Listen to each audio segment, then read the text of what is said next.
Thank you. You're very kind. Thank you very much.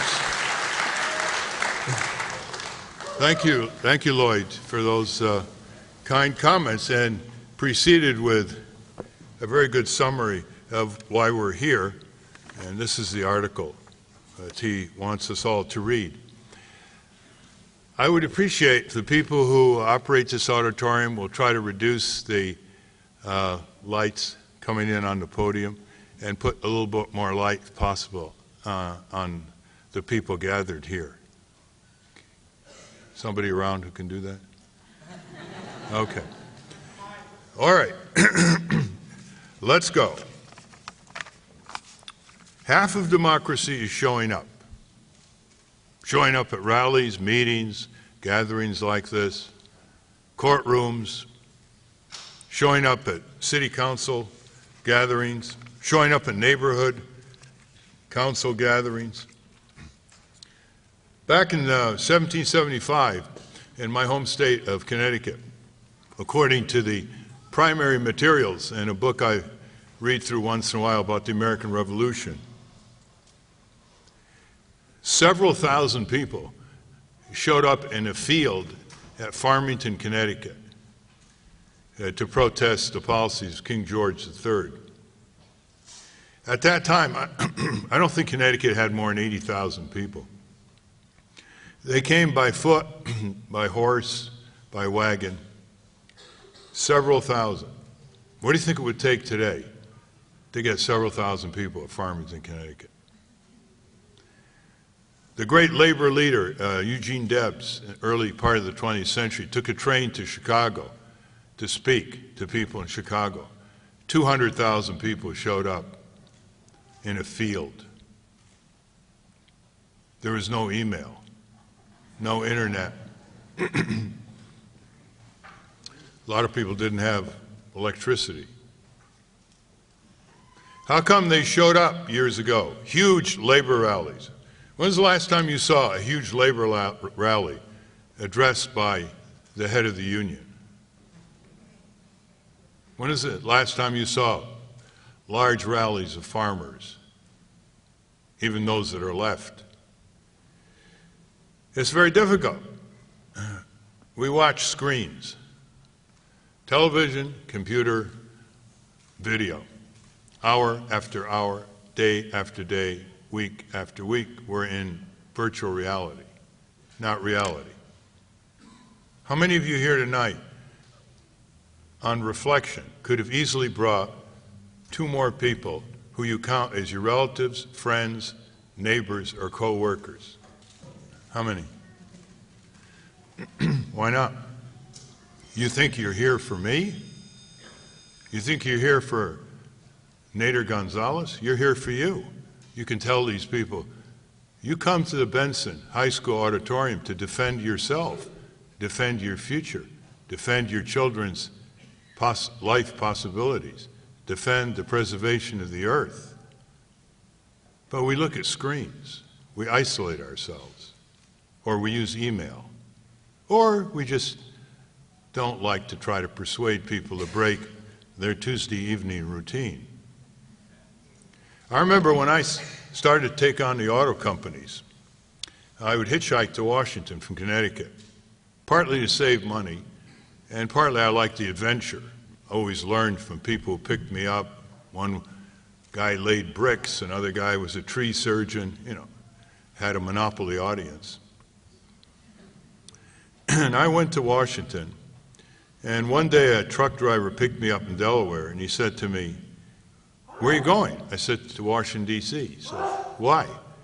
I said, "Because I'm going to federally regulate the automobile industry." He gave me a funny look. I thought he was going to drop me off on the road. Was that a display of excessive pride? No. It was a reflection that I'd lost a lot of friends in high school and college, in cars that couldn't protect them in crashes, even 20 miles an hour, because there was no airbag, no seat belt, no padded dash panel, no steering column, collapsibility, no side impact, no stronger door latches, no head restraints, all the things we take for granted, which the engineers in Detroit knew how to do decades and decades and decades ago. In fact, the padded dash panel was prevalent on the ancient Roman chariots. How's that? They gave GM 2,000 years lead time. At that time, death on the highway was the first leading cause of death for people age 4 to 24. And I got to Washington, and people thought I was a CIA agent when they said, "What are you doing?" I said, "I'm pushing to regulate the auto companies." They thought that was a cover. Why am I telling you this story? Well, it ended up very nicely.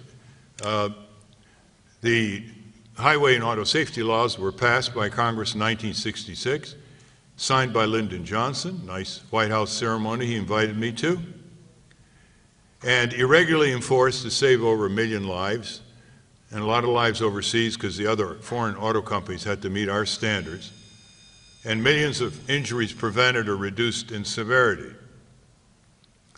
Now, did that take 1 million people dropping everything they're doing? No. It took about 10 people, some engineers, I organized, a few key people in Congress, one of them being Senator Magnuson from Washington State, who's the chairman of the Senate Commerce Committee.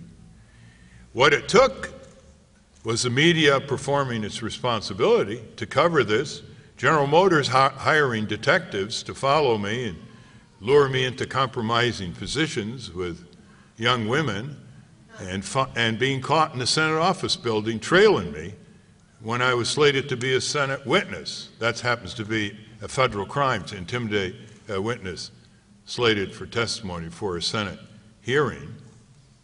The press covered it, and when people found out that these cars could have saved their lives, that the engineers were prohibited from doing this, that these cars were built as psychosexual dreamboats that collapsed on the occupants, killed them even in a 15-mile collision if their head hit the cookie cutters on the dash panel, they really got upset. And there was a swell, there was a rumble out there. And the result was the fastest federal regulation of a major industry in American history. 6 months it took. Now, we went on to do this with the coal industry that was exposing coal miners to black lung disease and mine shaft accidents due to negligence. In 1900 to year 2000, over 450,000 coal miners gave their lives for their companies. That's more than all the Americans killed in World War II. That's just one industry. Then we went on to establish the Occupational Safety and Health Administration, opposed by all the corporate lobbies. We overcame them. And then the Product Safety Commission, air and water, pollution control laws, the establishment of the Environmental Protection Agency. Why did Nixon sign these bills? And more. He disagreed with these bills. He was a right-wing Republican.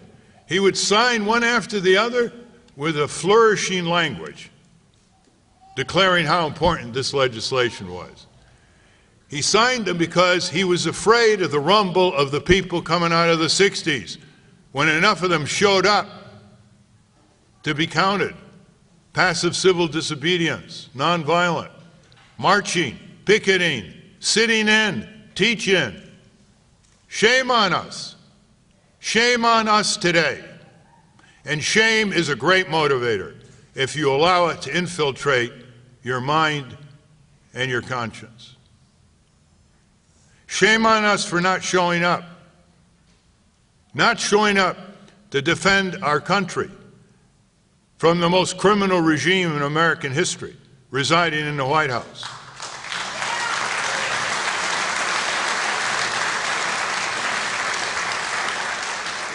From the most impeachable presidency in American history.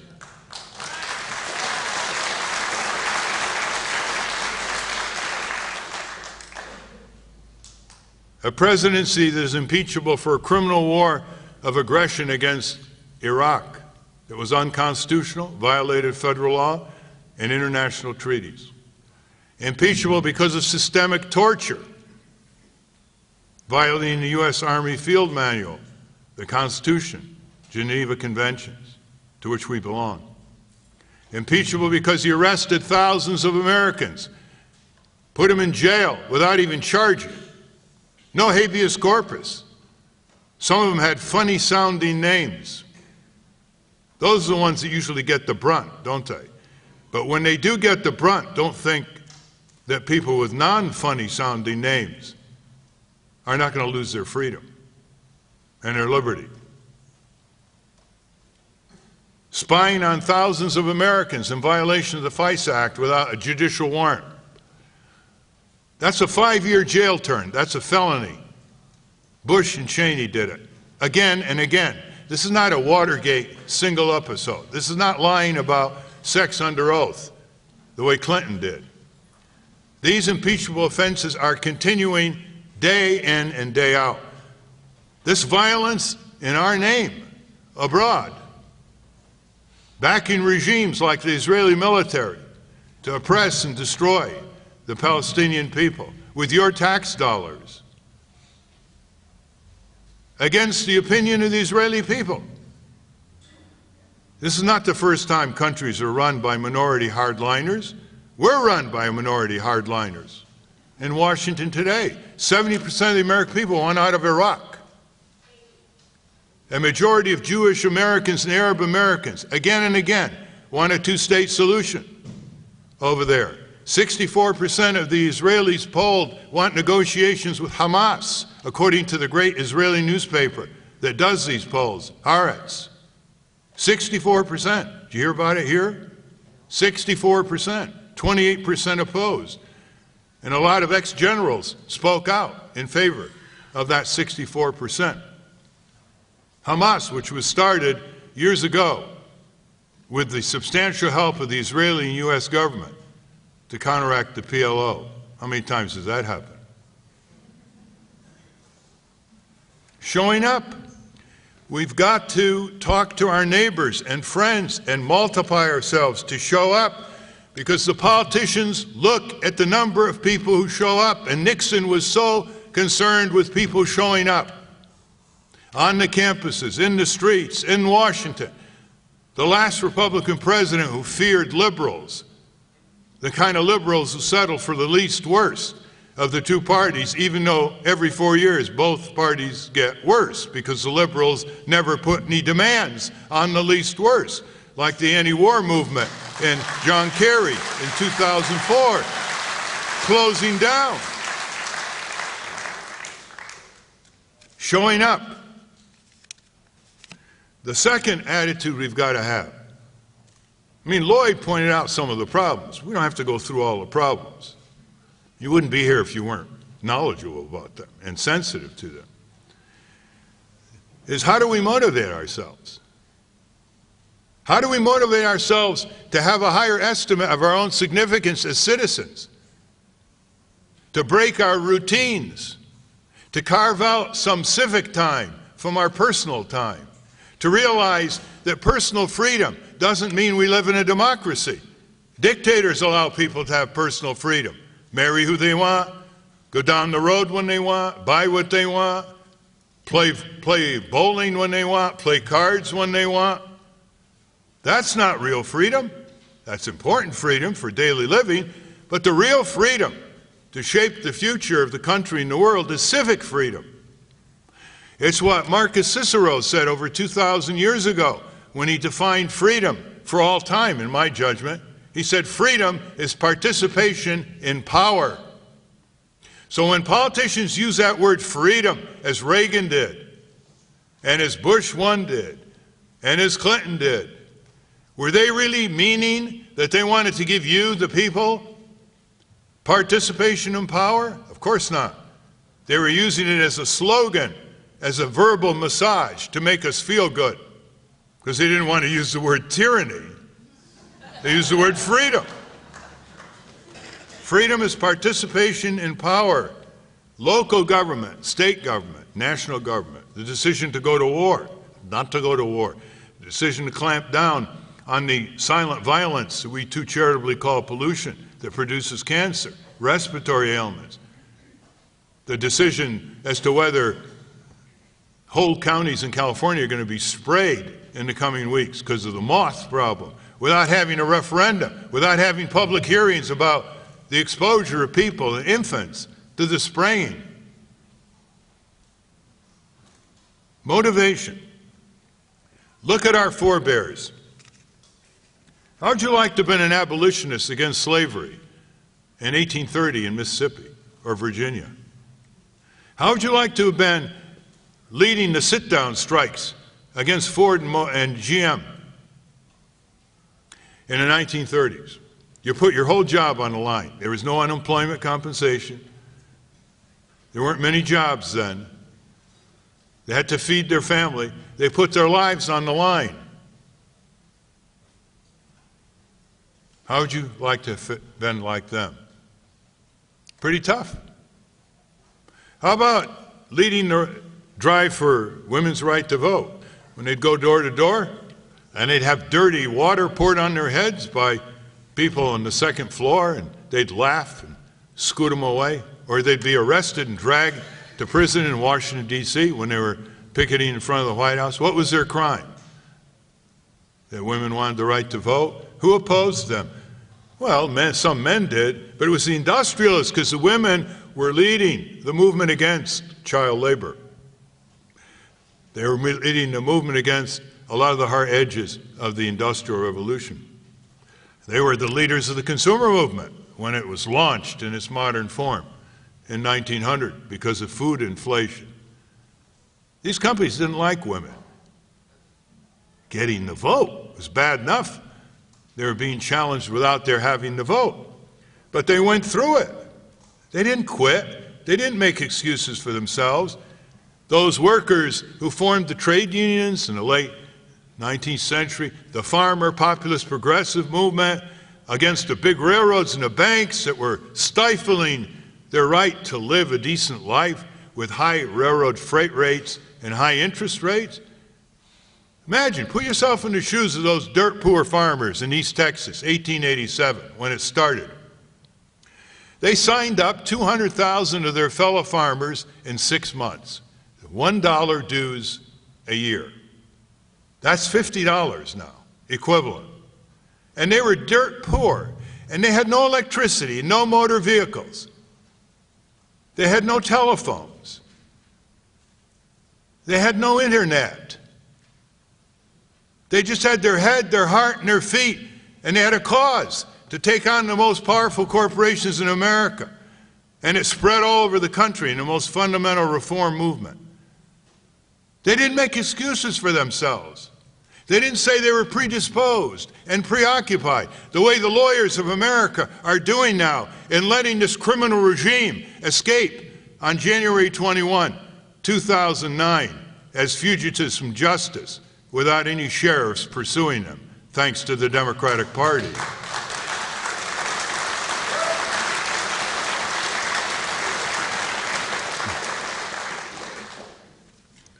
Second motivation, your children and grandchildren. What are you going to tell them? The country's crumbling. 80% of the people are falling behind economically.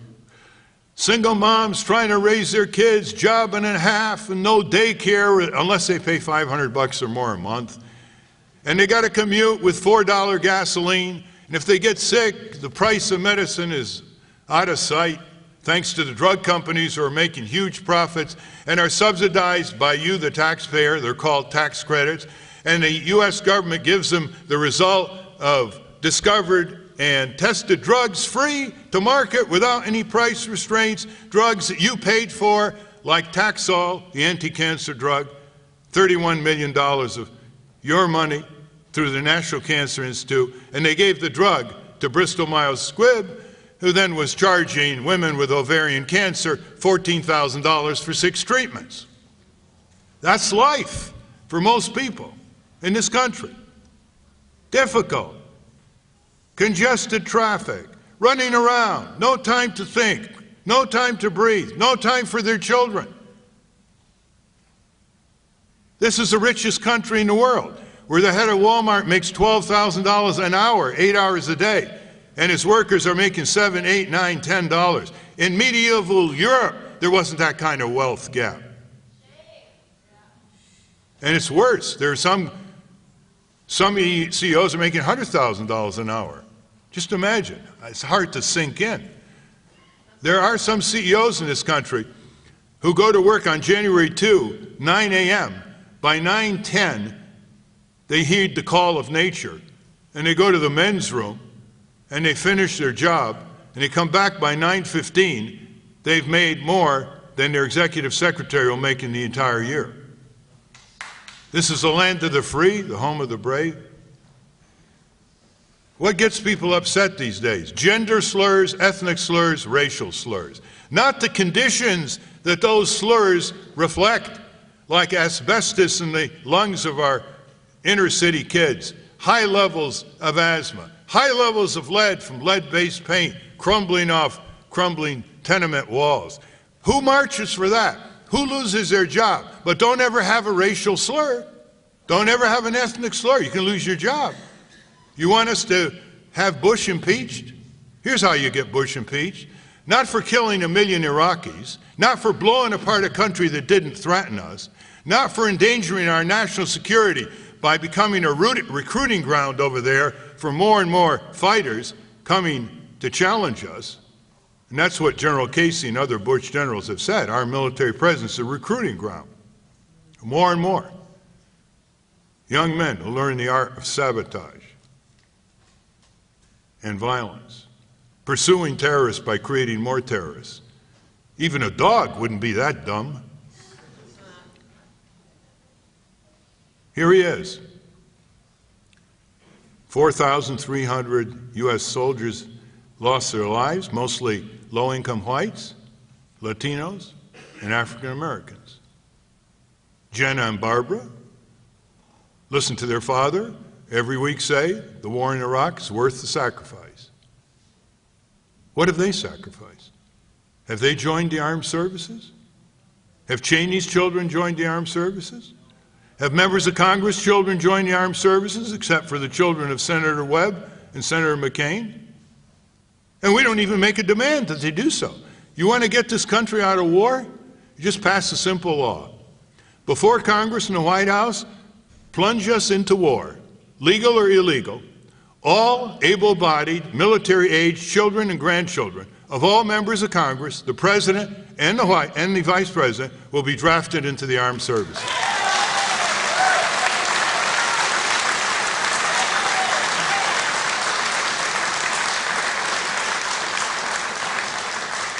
So what are we going to tell our grandchildren and children when they look us in the eye at age 9, sitting on our knee?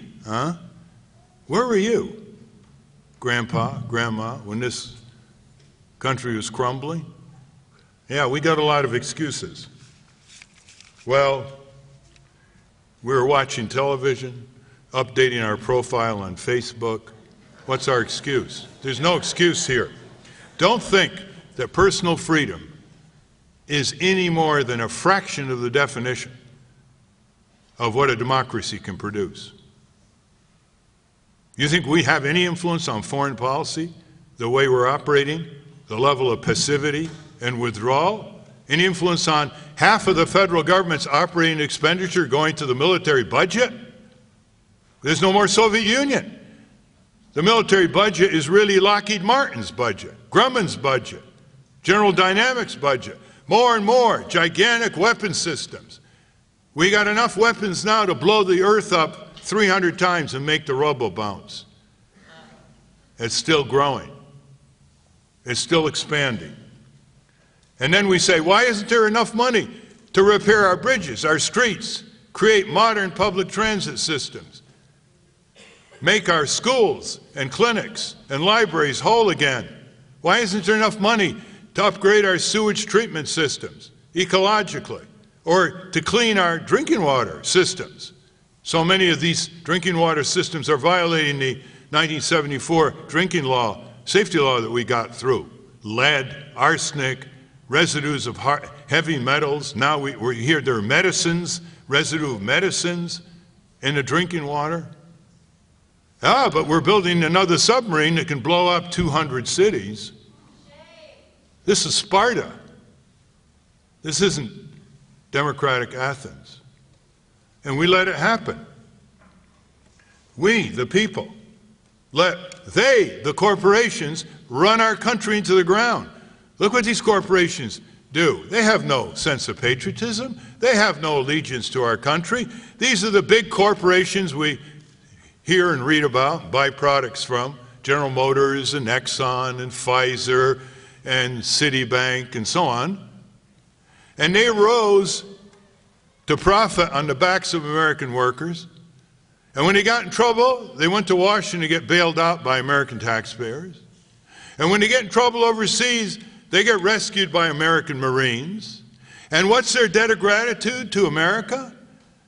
They basically say to America, we're out of here with your jobs and your industry to communist and fascist dictators who can put their workers in their place at 50 cents an hour in dangerous working conditions, and then ship the products back here, contaminated farm-bred fish from China, defective tires from China. We're re-importing all the pollution that these dictatorships allow to occur because they don't really have pollution control laws. Is that the way they're treating our workers and our taxpayers? There is no allegiance to any country or community by these corporations, and we let them get away with it. And we let them use our tax dollars to build these football stadiums and these sports arenas while the schools, clinics, and libraries in the same city are crumbling for lack of money for repair. And we let them get away with it.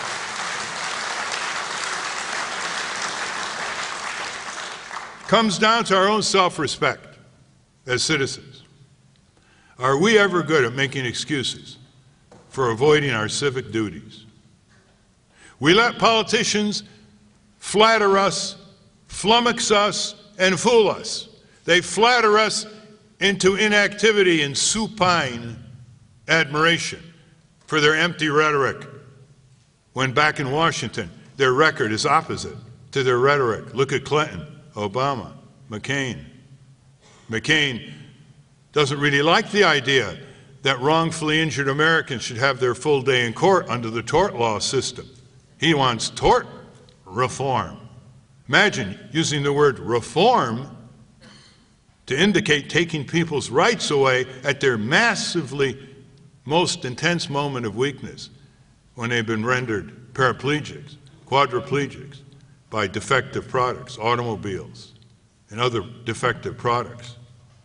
Clinton, she's never seen a weapons system she doesn't like. After all, she's a woman. She's got to be tough. She's got to appear macho. She's got to say, if Iran attacks Israel, she'll obliterate Iran. That's what she said.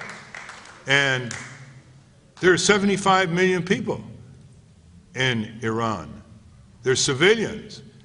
And Iran has never attacked anyone in 250 years. Iran is the country that's been attacked by the U.S. through Saddam Hussein, has had its prime minister overthrown by the U.S. in 1953, that is targeted for invasion by the criminal regime in the White House. No wonder they're getting scared, and they're making it like they're doing nuclear weapon research, and they're years away from that. And what if they did have a nuclear weapon? What would they do with it? Israel has 250 of them. We have thousands of them. Are they going to commit suicide? They want to defend themselves, and we've targeted them as the axis of evil, along with Iraq and North Korea, and we've blown Iraq apart. I wonder why the Iranians are scared. This is insane, what's going on. There's no other word for it. People act this way individually, they'd be committed. But politicians and corporations get away with collective insanity. And Obama,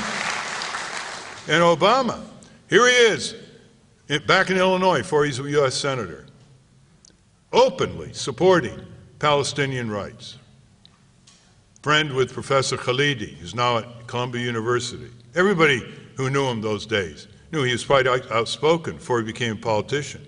Now he doesn't dare say anything about the suffering Palestinians. After he made a statement like that over a year ago, oh boy, he was taken to the woodshed by the AIPAC people, the Israeli military government lobby support in the U.S.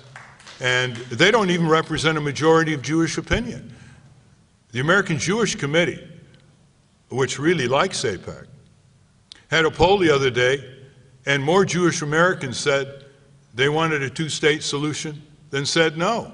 And there are other polls that had them up close to 68%.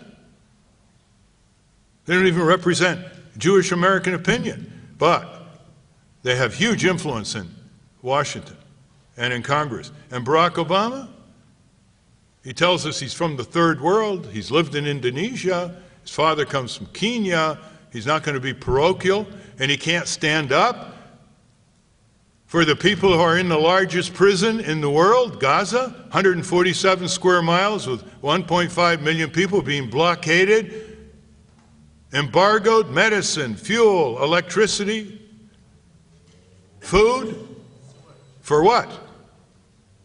For resisting a little bit?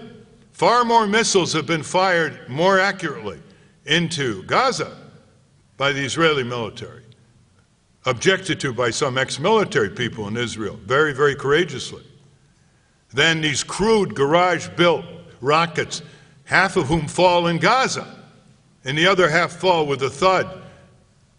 Casualties have been committed on both sides. You know what the ratio is? Civilian casualties, 400 to 1 in the last year. 400 civilian casualties, deaths and injuries on the Palestinian side, to 1 on the Israeli. So who is the occupier? Who is the occupied? Who's doing the embargo? Who's keeping people in Gaza from even being able to do kidney dialysis? They can't even get medical equipment. The UN is objecting to this. They can't get their aid in. And Obama won't stand up for these people? You think he will if he becomes president? Don't bet on it. Cowardliness in a politician is like a contagious virus. Doesn't go away. It stays. So what are we left with here? Well, back to Eugene Debs. At the end of his career, a reporter asked him, Mr. Debs, what is your greatest regret? And Mr. Debs said, my greatest regret is that the American people, under the Constitution, can have almost anything they want, but they don't seem to want anything at all. Fast forward, 1945, United States, the #1 military and economic power in the world after World War II. Western Europe, rubble, destroyed cities, disconsolate people. Millions have died. Starvation is looming. And here's what they did. They demanded and got full health insurance for everyone. They demanded and got laws that facilitated forming trade unions to collectively bargain against large corporations. They demanded and got 4 to 6 weeks paid vacation, paid maternity leave, paid family sick leave, sometimes up to a year in the countries like the Netherlands. They demanded and got decent public transit and the rebuilding of parks and government support for the arts. They demanded and got daycare. By law, 62 years later, in the United States of America, land of the free, home of the brave, we have none of these by law. That's what Eugene Debs meant when he said the American people can have almost anything they want, but they don't seem to want much of anything at all. So don't let politicians inflate your head with the phrase that the United States is the greatest country in the world, because the corporations have made sure that it is not the greatest country in the world in infant mortality, in reduction of hunger, in the reduction of poverty, in paying a living wage, which the Europeans have. It is not the greatest country in the world in allowing a one bread earner per family to have a middle-class standard of living. Two now can't have a middle-class standard of living for the majority of the people in that two-income family category. They're in debt, they're in debt, they're in debt. What's the difference between us and the Europeans? They were coming out of the rubble and they desperately wanted a decent life, and they defined it in the way I've just given you, the examples, including the living wage. 1 out of every 3 full-time workers in this country doesn't have a living wage. What's a living wage? Well, it's not $6.50 an hour, it's not $7 an hour, it's not $9 an hour without health insurance. It's Walmart wages. We have great entertainment. We're #1 in the world in entertainment. #1 in the world in sports. Number 1 in the world in arms exports, often to dictators that use them on their own people, if not against our soldiers. We're #1 in the world in piling up incredible riches for the top 1/10 of 1% of the people. We're #1 in the world in deferring the necessities of the people. We're #1 in the world in deferred maintenance for our public works. Let's get rid of this false pride. That's how they manipulate us. They talk about the flag. There's the flag. When you look at that flag, what do you think of? What do you think of? You think of military victories. You think of soldiers carrying it. You think maybe the Pledge of Allegiance.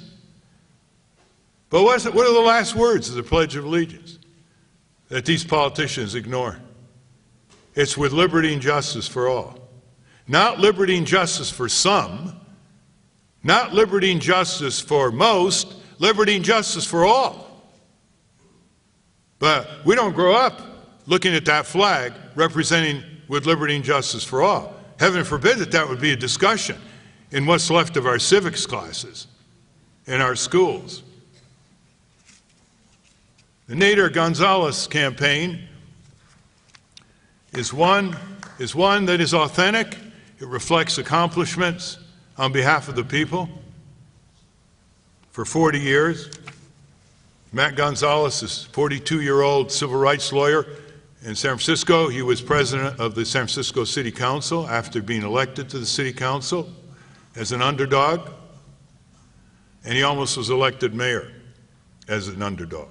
He's now a civil rights lawyer. You're going to hear a lot more from him in the coming years, which is one of the purposes of these presidential campaigns, to bring younger people into political activity who stand for the people, not grovel for the corporation.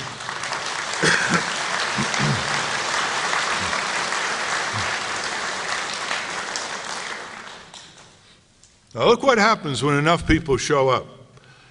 30, 40 years ago, who would have dreamed that Russians would be here and we'd be over in Russia supervising the dismantling of nuclear warheads? It's happening. Who would have dreamed some 40 years ago when I started going after the tobacco companies because because people smoked on airlines and buses and trains. I didn't particularly enjoy that.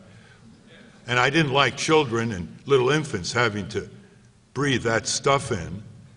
And so we, against the opposition of the tobacco industry, we got separation. Some of you may remember separation of planes, smoking, non-smoking, and then we got no smoking on all planes later. Who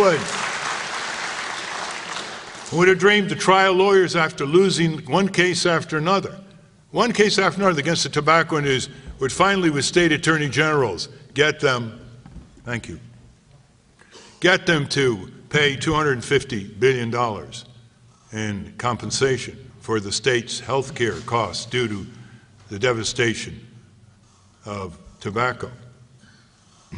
Our country has a lot of examples like that. We don't see them on TV enough. We don't hear them on radio. We have been lobotomized from history.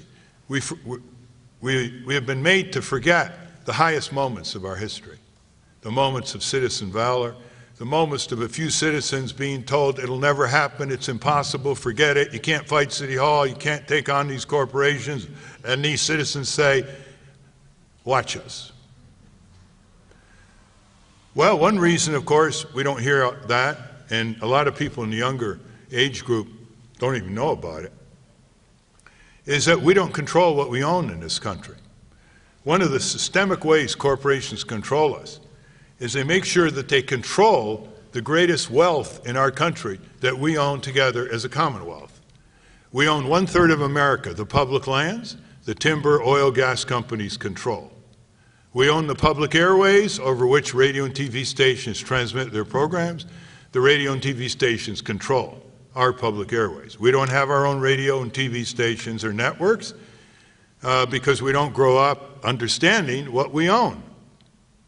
And so we don't even know that they're controlling what we own. We're the landlords, the radio and TV stations are the tenants.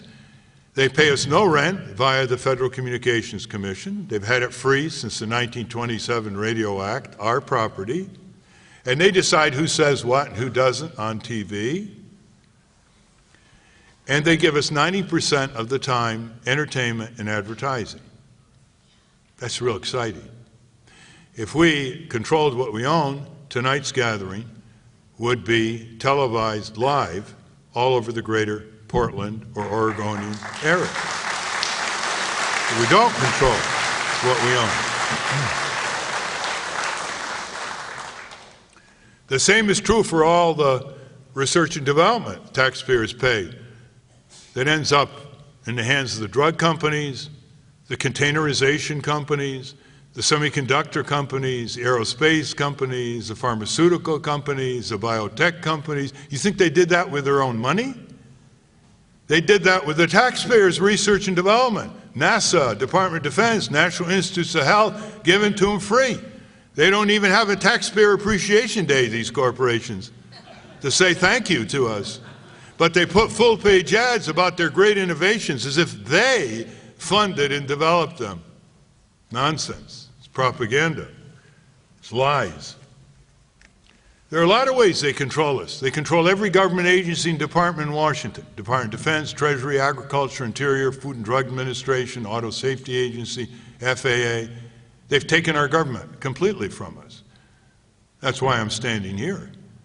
For 20 years, we got things done in Washington on behalf of the people, their health, safety, economic well-being, Freedom of Information Act. And now it's not possible. The doors are shut, except for corporate lobbyists. 35,000 of them, 10,000 political action committees pumping money into these politicians' coffers, and they get their executives in high government positions. Now you wonder why the government doesn't address the necessities of the American people? Now you wonder why they don't use your tax dollar honestly? Now you wonder why they use your tax dollar to plunder overseas and defend these corporate criminals? Now you wonder why they don't put prosecutorial budgets to the level needed to go after the corporate crime wave from Enron to Wall Street that has looted and drained trillions of dollars from your pensions, from your investments, from your savings, and all kinds of lost jobs? It's because we don't have a government. The corporations are now our government. And the corporations don't have a single vote, do they?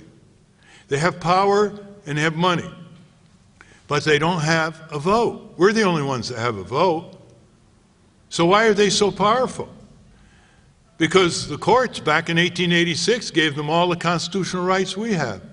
What an absurdity. An artificial entity called the corporation. We're not talking about the employees. The entity, Exxon, General Motors, again, has all the constitutional rights you and I have, except the Fifth Amendment. Therefore, given that they can concentrate power like no billionaire can over capital, labor, technology, pit governments against one another, pit states against one another to get more and more subsidies. Oh, where are you going to move your plant? Well, who's going to bid? Tennessee, Michigan, Oregon? We can't have any equal justice under the law between you and Exxon or you and General Motors. Look what these corporations are doing to us. It's called strategic planning. They're planning our political future, our labor future, our election future, our governmental future, our educational future, our communications future, our pharmaceutical future, our health future, our genetic future, and a good deal of our military and foreign policy future. And they're not human beings. They don't vote. They don't have children. They don't have grandparents. They don't have parents. They don't die in Iraq. And we don't learn about this in the schools. We don't learn about it in the colleges. We don't even learn about it in the law schools. That's the level of propaganda and the corporatist grip in our minds. And partly they succeed because we grow up corporate. I grew up corporate. You grew up corporate. You want me to test you? What do you think right now when I use the following words? Crime, violence, regulation, and welfare. Crime, violence, regulation, and welfare. What are the images? Street crime, wars, rapes, poor waiting for their checks, welfare checks, government regulation. To some degree, that's obviously true. But to a far greater degree, there is corporate crime that steals far more than larcenists or burglaries. Corporate violence that destroys more lives than street crime by far. Corporate regulation of your lives. They're closing the courtroom door when you have a dispute with a company, like a credit card company or a bank. They make you go to binding arbitration. They take away your rights of personal injury under tort law. The contracts you sign mean nothing to you except slavery. They're all fine print. You sign on a dotted line.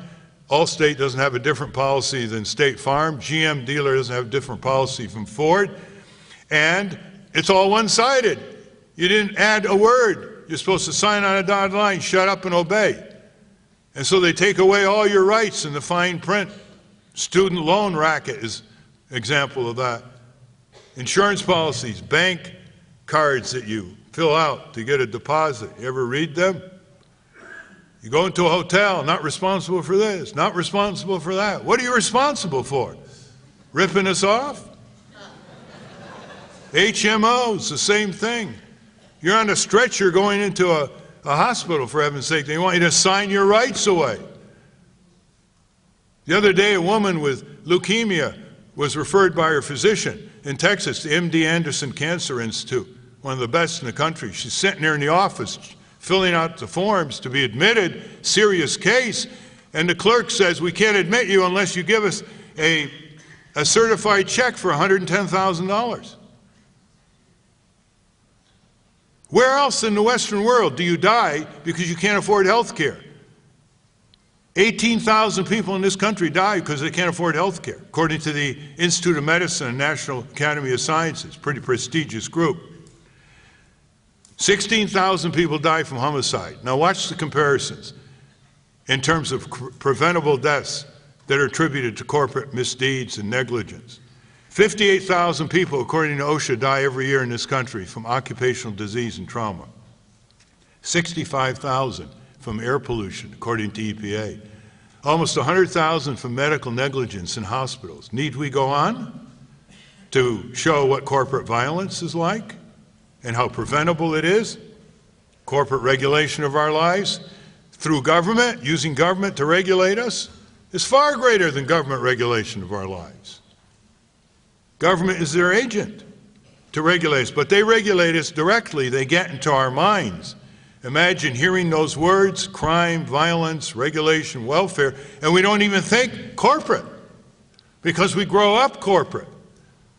They color the way we look at products like automobiles so we don't demand better safety engineering. Till the mid-60s, we were really being sold a pile of junk. Gas-guzzling monsters where you get killed in 10-mile-an-hour collisions, huge repair bills, polluting cars, the engineers knowing how to remedy this in Detroit, not being allowed to? We never had a frame of reference as to what cars could be like until the mid-'60s when we blew it open. And now over 1 million people, lives have been saved and tens of millions of injuries reduced, as I mentioned. It's just thinking independently. Instead of growing up corporate, we grow up civic, like some of our greatest relatives, uncle, aunt, wife, boy, independent thinker, skeptical, doesn't take propaganda and swallow it, wants to get the facts directly. How long will this continue? Until we stop thinking it takes too much effort to get too little change. That's the Achilles heel of the citizenry. I gave you some examples of the tobacco and nuclear warhead dismantling. I gave you some examples of the work we've done, regulating these industries, making them behave better before they counterattacked and took over Washington. But ask yourself this. You do things every day in your life that are far more difficult, far more painful, far more time-consuming than what I'm going to propose. You have to raise children. You have to rescue children from the streets or bad friends. You have to deal with accidents and sickness and grandparents who are ill, and there isn't enough home health care. This isn't Western Europe. Many of you have to work 2 jobs to make ends meet, and then you can't do that, and you're behind on your bills. People do a lot more difficult things than spending organized time in citizen and political action. First thing I ask you to do is to see that this Nader Gonzalez campaign gets on the Oregon ballot, and Oregon has become a quasi-fascistic state when it comes to independent and third-party candidacies.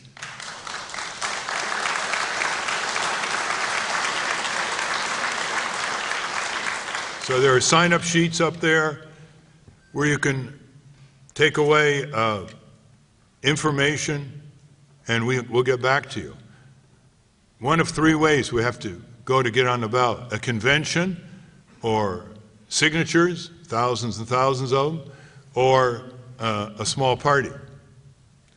But your Secretary of State, who's in charge of exclusion of competition to the 2 parties and knocked us off the ballot, by changing the rules in 2004, after we'd complied with the rules we thought were the rules, is full of mischief. His name is Bradbury. He's a Democrat. He's elected. Someday, people like Bradbury would be prosecuted and put in jail for denying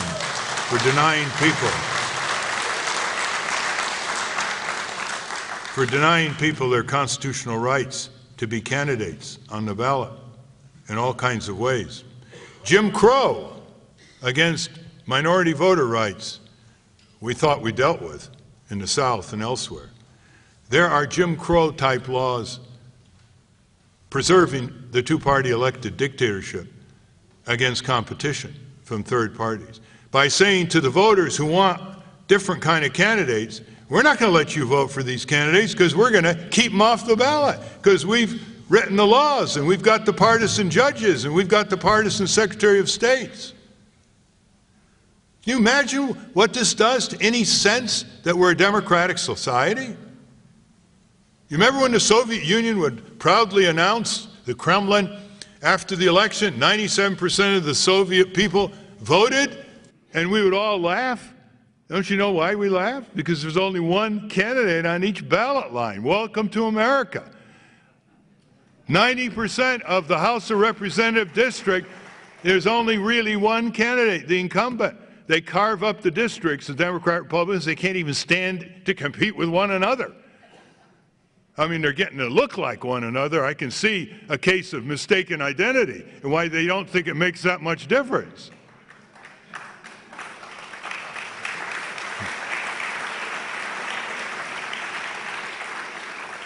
I think 60% of the state legislators in Massachusetts have no opposing party opponent in the election.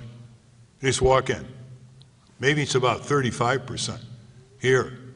That's not democracy. Democracy involves an election, which involves a contest, which has at least two.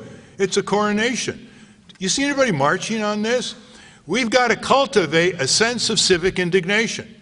We can know all these things, but if we don't have fire in our belly, if we don't look back at what our forebears suffered to give us what we have in this country that we're lunching off of, if we don't have a sense of what we're going to say to our descendants, if we don't have a sense of shame and self-respect, no matter how much we know, how much information about injustice there is, how many solutions that are on the shelf, very practical, can be put into effect, it's not going to happen. It's not going to happen. So we need to develop the language of civic indignation, not flying off the handle and losing control of yourself.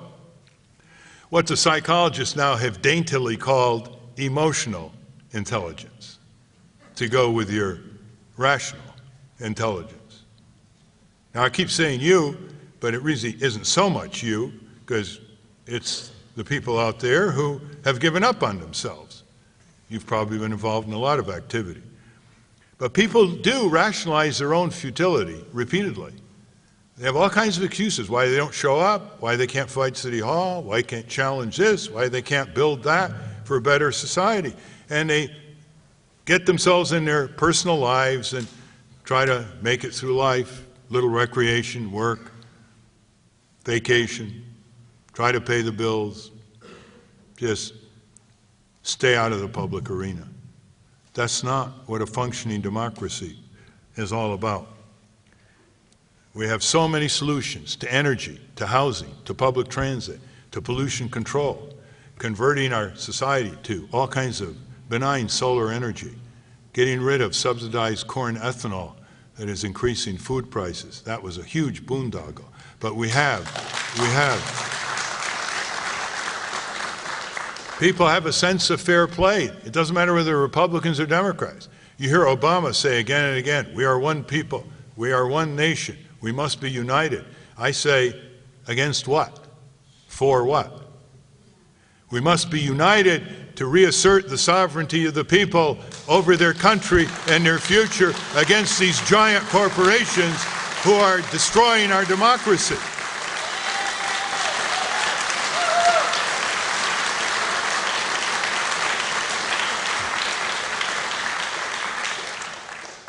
If you look at our website, votenader.org, I hope you remember it, votenader.org, you'll see daily what we're doing, where we're going, what we're proposing.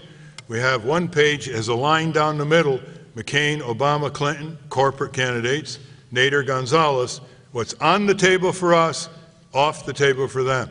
Reversing direction in the Middle East, single-payer health insurance, a unique type of obvious tax system where you first tax the things we like the least or dislike the most. Before we tax human labor and necessities of life as we do now, we should tax security speculation.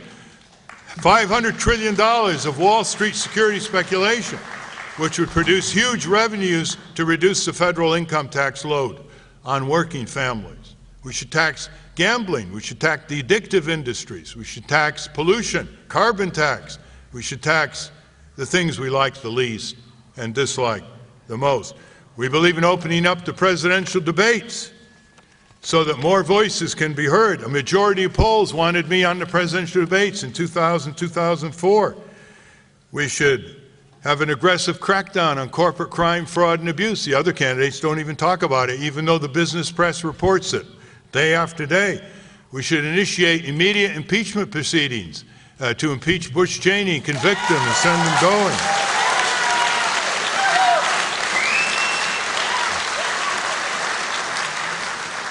We should say no to nuclear power and yes to solar energy. Cut the huge, wasteful military budget. Obama, Clinton, and McCain want to increase it, expand it, devour the federal budget, deprive people of the necessities of life that a government should be able to address, like clean drinking water and clean air. Now, I'll be back for a Q&A, but I do want you, if you can, to get your friends and neighbors, even if they don't want to contribute or vote to Nader Gonzalez, just to sign in on our email list so they get a broader frame of reference for the presidential campaign, so they can better evaluate what's going on in the two parties, so they can see what the real redirections of the country are all about. Our positions are supported again and again by the majority of the American people. Isn't that ironic? But because we have an exclusionary political system, we're number 3 in the polls. And yet we represent a majority of the American people. 81% of the people polled say the country's going in the wrong directions. How many people believe that? Okay. 61% of the people think that the two major parties are failing. Gallup poll. Huh? Okay. 75% of the people think corporations have too much control over their lives. That's a Business Week poll. Okay? Okay, so why aren't we number 1? Because they've rigged the system, that's why. Because they keep us out of the debates, which is the only way to reach tens of millions of people, because they control this corporation that's called the Presidential Debate Commission, the Republican Democratic Party. They created it and controlled it 20 years ago. So let's go forward, and in the process, get more people to get on our email list, provoke discussion, pick up some of these buttons and pennants and bumper stickers. That stimulates discussion in the neighborhood when you have these kinds of buttons or bumper stickers, and start a lot of personal conversations. Word of mouth is the most powerful form of communication. It goes from relative to relative, friend to friend, neighbor to neighbor, worker to worker. It can go with lightning speed and considerable credibility.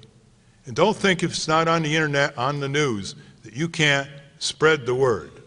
And on that point, I want to introduce a lawyer who's known to many of you. How many of you know Greg Kafoury? Okay, you know he's a really great lawyer in Portland. For years, he has represented citizens who've been stomped on by government agencies or corporations, the kind of lawyer that is all too rare. Most lawyers represent commercial interests. He represents the interests of citizens who are trying to make a difference. He believes dissent is the mother of most assent. It must be protected and defended. And together with Lloyd and others, they are the only people in the United States of America, after 15 years of work, initiatives, lawsuits, discussion, have shut down a giant nuclear plant, the Trojan nuclear plant.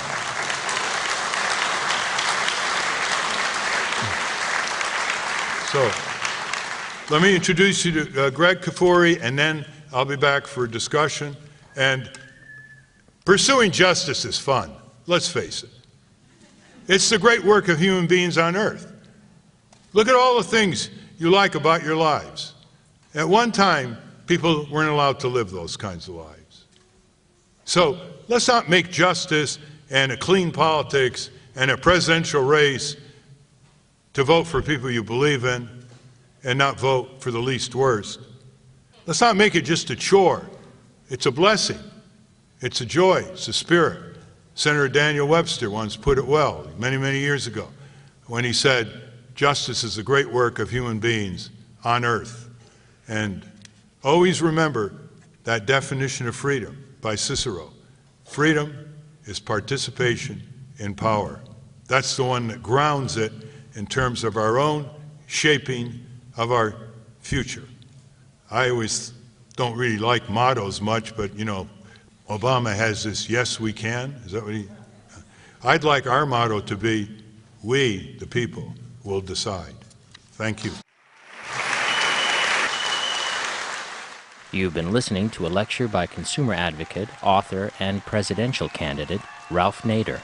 In a moment, we'll return to the question and answer session from the program. Most recent among Ralph Nader's many books are Crashing the Party, Taking on the Corporate Government in an Age of Surrender, The 17 Traditions, The Good Fight, Declare Your Independence and Close the Democracy Gap, and, with Charles Derber, Corporation Nation: How Corporations Are Taking Over Our Lives and What We Can Do About It. Ralph Nader is also the subject of a recent documentary, An Unreasonable Man, now available on DVD. To find out more about Ralph Nader and his work, please visit the Ralph Nader website at www.nader.org. To find out more about the Ralph Nader Matt Gonzalez presidential ticket, please visit their campaign website at www.votenader.org. And now we return to the question and answer session from the program. Ralph Nader spoke at the Benson High School Auditorium in Portland, Oregon on May 13, 2008.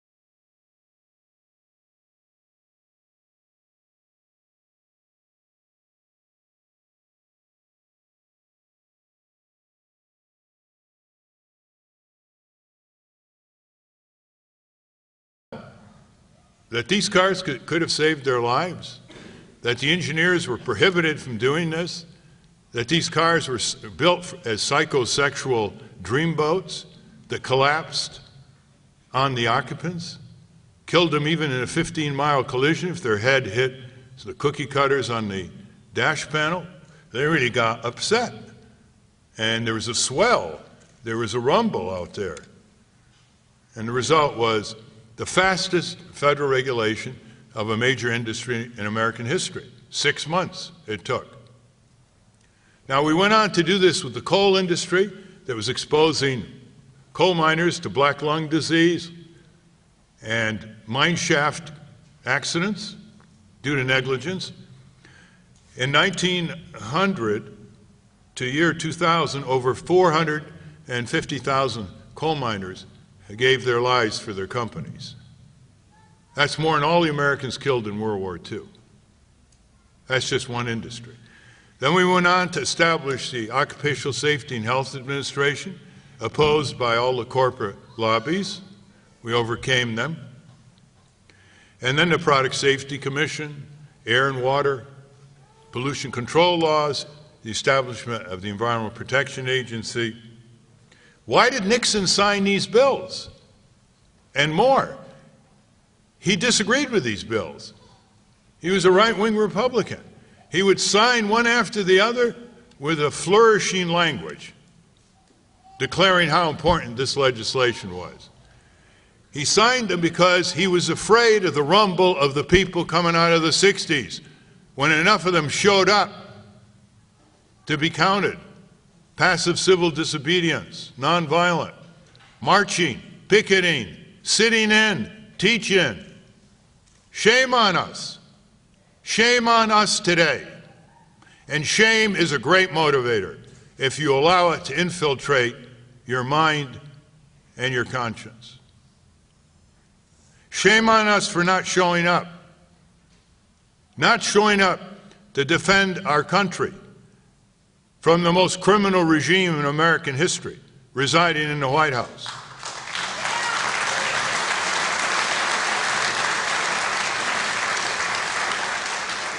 From the most impeachable presidency in American history.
Thank you. You're very kind. Thank you very much. Thank you, Lloyd, for those kind comments, and preceded with a very good summary of why we're here. And this is the article that he wants us all to read. I would appreciate the people who operate this auditorium will try to reduce the lights coming in on the podium and put a little bit more light if possible on the people gathered here. Somebody around who can do that? Okay. All right. Let's go. Half of democracy is showing up. Showing up at rallies, meetings, gatherings like this, courtrooms, showing up at city council gatherings, showing up at neighborhood council gatherings. Back in 1775, in my home state of Connecticut, according to the primary materials in a book I read through once in a while about the American Revolution, several thousand people showed up in a field at Farmington, Connecticut, to protest the policies of King George III. At that time, I don't think Connecticut had more than 80,000 people. They came by foot, by horse, by wagon, several thousand. What do you think it would take today to get several thousand people at Farmington, Connecticut? The great labor leader, Eugene Debs, in the early part of the 20th century, took a train to Chicago to speak to people in Chicago. 200,000 people showed up in a field. There was no email, no internet. A lot of people didn't have electricity. How come they showed up years ago? Huge labor rallies. When was the last time you saw a huge labor rally addressed by the head of the union?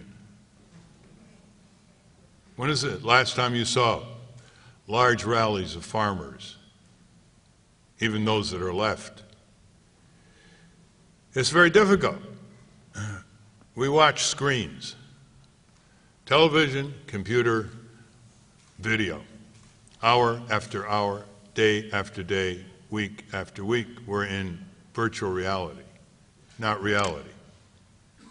How many of you here tonight, on reflection, could have easily brought 2 more people who you count as your relatives, friends, neighbors, or co-workers? How many? Why not? You think you're here for me? You think you're here for Nader Gonzalez? You're here for you. You can tell these people, you come to the Benson High School auditorium to defend yourself, defend your future, defend your children's life possibilities, defend the preservation of the earth. But we look at screens, we isolate ourselves, or we use email, or we just don't like to try to persuade people to break their Tuesday evening routine. I remember when I started to take on the auto companies, I would hitchhike to Washington from Connecticut, partly to save money, and partly I liked the adventure. I always learned from people who picked me up. One guy laid bricks, another guy was a tree surgeon, had a monopoly audience. And I went to Washington, and one day a truck driver picked me up in Delaware, and he said to me, "Where are you going?" I said, "To Washington, D.C." He said, "Why?" I said, "Because I'm going to federally regulate the automobile industry." He gave me a funny look. A presidency that is impeachable for a criminal war of aggression against Iraq that was unconstitutional, violated federal law and international treaties. Impeachable because of systemic torture, violating the U.S. Army Field Manual, the Constitution, Geneva Conventions, to which we belong. Impeachable because he arrested thousands of Americans, put them in jail without even charging, No habeas corpus. Some of them had funny-sounding names. Those are the ones that usually get the brunt, don't they? But when they do get the brunt, don't think that people with non-funny-sounding names are not going to lose their freedom and their liberty. Spying on thousands of Americans in violation of the FISA Act without a judicial warrant. That's a 5-year jail term. That's a felony. Bush and Cheney did it again and again. This is not a Watergate single episode. This is not lying about sex under oath the way Clinton did. These impeachable offenses are continuing day in and day out. This violence in our name abroad, backing regimes like the Israeli military to oppress and destroy the Palestinian people with your tax dollars, against the opinion of the Israeli people. This is not the first time countries are run by minority hardliners. We're run by minority hardliners.